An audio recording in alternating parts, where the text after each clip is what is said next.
colectivo determinado, como son las personas con discapacidad, puedan ejercer ese derecho. Puede ser, en principio, una medida en apariencia neutra, porque no hay ninguna medida que diga las personas con discapacidad no accederán, sino que simplemente no se dice nada, no se hace nada. Pero esa medida en apariencia neutra tiene un impacto adverso en un colectivo determinado. Se puede considerar una medida de discriminación directa. Y, de hecho, la Ley 51/2003, en la exposición de motivos, cuando habla de las medidas de accesibilidad, efectivamente dice que son para luchar contra la discriminación indirecta, que se produce cuando no existen. Por tanto, tenemos ahí ya esa forma y yo por eso considero que ya solo con el derecho a la no discriminación tenemos la posibilidad de introducir la accesibilidad del contenido esencial de los derechos fundamentales, al menos alegarlos. Y luego, además de eso, todos los derechos tienen parte de libertad y parte de prestación. Cuando el derecho a la educación no se cumple porque no se han construido las escuelas gratuitas en un pueblo determinado, no se cumple el derecho a la educación porque no hay una prestación por parte del Estado, pues en este caso, en otros casos, también se puede alegar que el contenido esencial de esos derechos no se ha cumplido porque no ha habido una prestación por parte del Estado en facilitar esas medidas de accesibilidad. Yo creo que hay instrumentos jurídicos para poder reclamar que la accesibilidad forma parte del contenido esencial de esos derechos. Es verdad que están los límites, ¿no? La accesibilidad tiene que ser razonable, ¿no?, necesaria. Ahí entramos en un debate que, efectivamente, ya no voy a volver con él porque se ha hablado mucho del tema y es donde está aquí de la cuestión, ¿no? Donde consideramos hasta cuándo es razonable, cuándo deja de ser el introducir esas medidas de accesibilidad o no, si son costosas, si son posibles. En fin, ahí tendríamos, digamos, ese problema, entre comillas, cuando alegáramos ese caso, ¿no?, ante la Administración de Justicia, y habría que justificar que son razonables, etcétera. Y entonces, pues, por supuesto, de eso yo creo que se ha hablado largo y tendido y muy bien. Bien, la segunda pregunta era qué implicaciones constitucionales tiene la no discriminación por razón de discapacidad y cómo interactúa con la no discriminación por razón de género. Bien, vamos a ver. El artículo 14 de nuestra Constitución establece una cláusula general de igualdad. Los españoles son iguales ante la ley, y luego establece cláusulas específicas de no discriminación. Sigue diciendo, y no podrá prevalecer discriminación alguna por razón de sexo, raza, religión, opinión, nacimiento o cualquier otra condición o circunstancia personal o social. Esto tiene su importancia, esta distinción. El Tribunal Constitucional y, en general, los tribunales constitucionales, porque esta cláusula es muy parecida a las de otras constituciones y convenciones internacionales, señalan que a la cláusula general se le aplica lo que se denomina un juicio ordinario o juicio de mínimos, es decir, que básicamente será constitucional cualquier diferencia que se haga por las leyes, por las normas, salvo una desproporción manifiesta o una irrazonabilidad excepcional. Y a las cláusulas específicas de no discriminación se les aplica juicio estricto. Son rasgos odiosos, que se llama, de discriminación. El sexo, la raza, la religión, la opinión, el nacimiento en nuestra Constitución. Pero luego hay una cláusula abierta, que es eso de cualquier otra condición o circunstancia personal o social. Bueno, pues dentro de esta cláusula abierta, el Tribunal Constitucional ha introducido a las personas con discapacidad, a ese colectivo, a través de la sentencia 269/1994. También a las personas a la orientación sexual, a través de la sentencia 41/2006. Lo que quiero decir es que la discapacidad y el sexo están al mismo nivel. Es decir, la discriminación contra las mujeres y la discriminación contra las personas con discapacidad a nivel constitucional están al mismo nivel. Son dos rasgos que dan lugar a cláusulas específicas de no discriminación. Lo cual significa, por un lado, aplicarle la técnica a la discriminación indirecta, de la que ya hemos hablado, la inversión de la carga de la prueba en el proceso laboral, o la consideración de la finalidad de la medida como constitucionalmente deseable, aquella que perjudique a esos colectivos, y no como constitucionalmente admisible para poder declararla constitucional.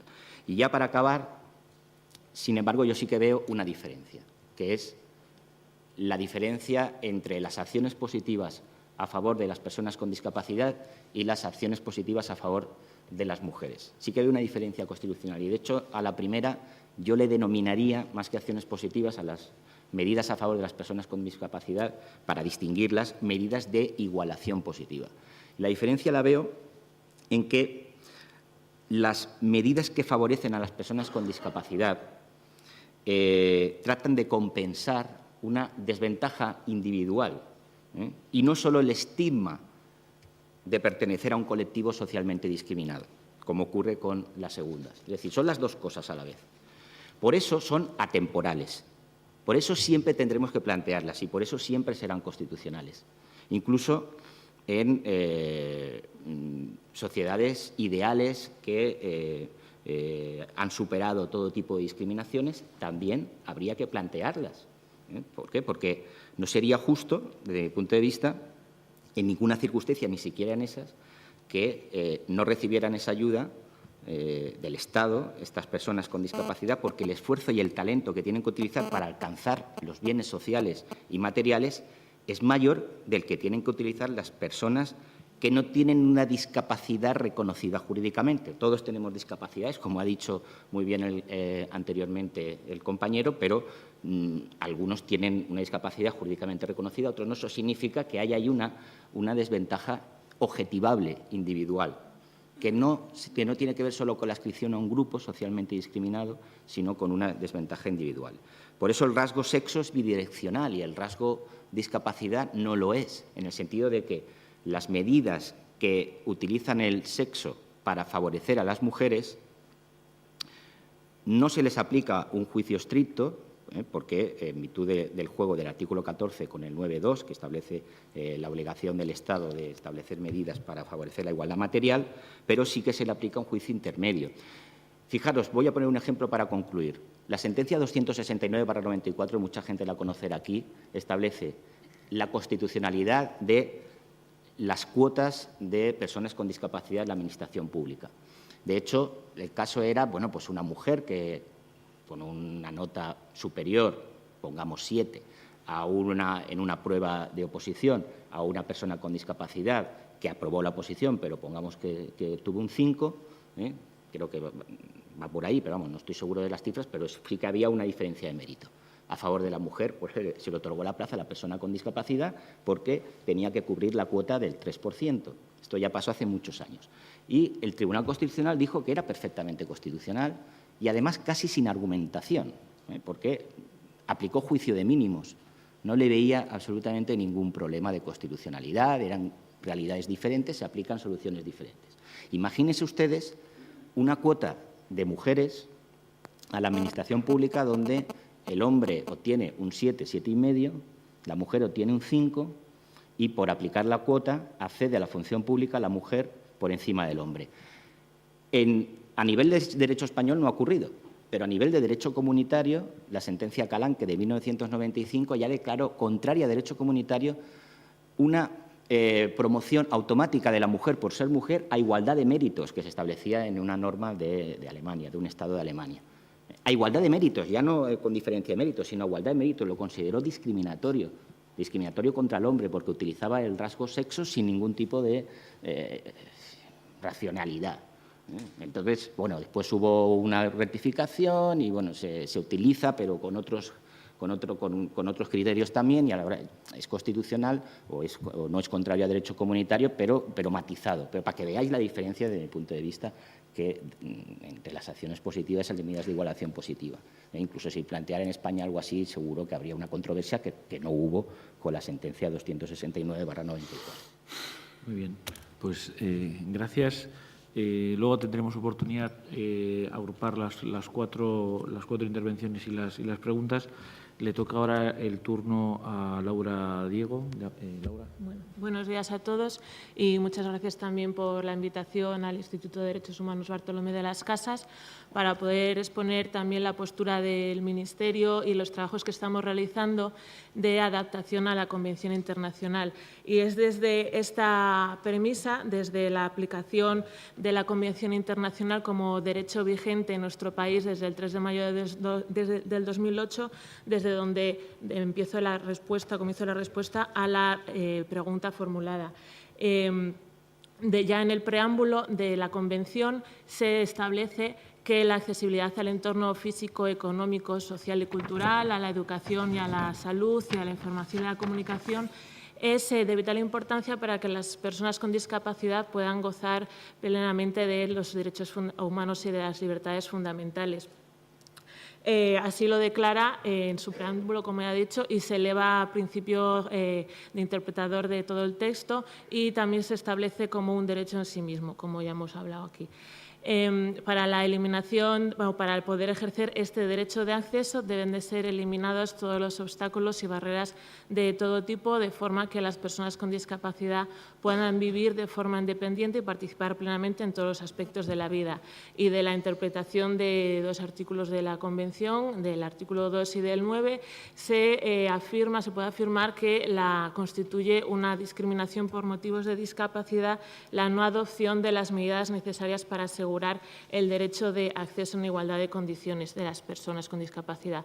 Pero esta perspectiva de derechos humanos, como también aquí ya hemos hablado, no se recoge explícitamente en nuestra legislación vigente, es decir, en la Ley de Integración Social de las Personas con Discapacidad del año 1982, se recogían como la accesibilidad como una serie de medidas dirigidas a la supresión de las barreras arquitectónicas y urbanísticas y para promover la movilidad de las personas con discapacidad.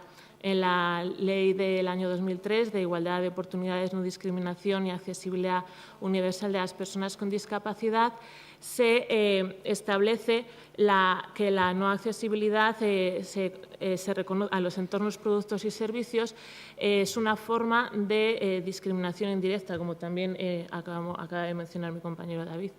Y, por tanto, se considera una vulneración del derecho a la igualdad de oportunidades la no adopción de las exigencias de accesibilidad y de ajustes razonables. Pero esta es la situación de partida vigente en la actualidad de la normativa española hasta ahora. Y es que en el proceso de adaptación normativa a la Convención, que llevamos trabajando ya una serie de años, en concreto en la Ley 26 del año 2011, se estableció un mandato al Gobierno para que se realizase una refundición de los dos textos legales que he mencionado, la LISMI y la LIUNDAO, y así también de la Ley 49/2007 de infracciones y sanciones en materia de igualdad de oportunidades, no discriminación y accesibilidad universal de las personas con discapacidad. Este trabajo de refundición debe ser finalizado después de la ampliación que se ha dado este año, antes del 31 de diciembre de este año 2013. Y en la propia autorización al Gobierno se establecen las pautas de cómo se tiene que llevar a cabo esta refundición. Es decir, los tres textos legales deben de ser regularizados, aclarados y armonizados, pero no se debe de innovar. Lo que se está haciendo es adoptar y adaptar la Convención y utilizar este tratado internacional como el espejo para actualizar los contenidos y los términos. Este borrador de proyecto de Real Decreto Legislativo por el que se aprueba el texto refundido de la Ley General de los Derechos de las Personas con Discapacidad y de su inclusión social actualmente se encuentra en un estado muy avanzado y en él se recoge expresamente el derecho a la accesibilidad. Se han mantenido numerosas reuniones con el movimiento asociativo que ha colaborado y participado en base al principio de diálogo civil que ya recoge la LIUNDAO. También hemos contado con la colaboración del INSERSO, que está aquí presente un compañero, y el resultado de ello ha sido el borrador en el que ya se ha iniciado la tramitación este mes de enero de este año, y que también se ha iniciado en concreto el trámite de audiencia, donde se han recibido numerosas aportaciones de las comunidades autónomas, de los distintos ministerios, de las asociaciones y de los interlocutores sociales. El resultado de este trabajo es un texto en el que, como ya he mencionado, la accesibilidad sigue siendo, como en la LIUNDAO o en la Convención, un principio interpretador de todo el texto, pero también se reconoce como un derecho en sí mismo, cuyo ejercicio, cumplimiento y goce es un presupuesto para el ejercicio real efectivo de los demás derechos que se establecen a lo largo del articulado.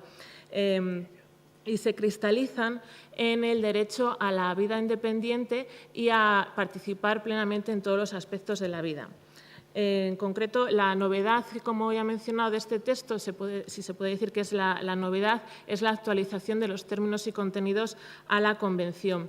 Y en cuanto a la estructura, se inicia con un título preliminar en el que se recogen las disposiciones generales y un ámbito de aplicación, y luego se establecen 3 títulos. En el título primero se ha optado por realizar un catálogo de derechos de las personas con discapacidad en similitud con la Convención, con la estructura de la Convención.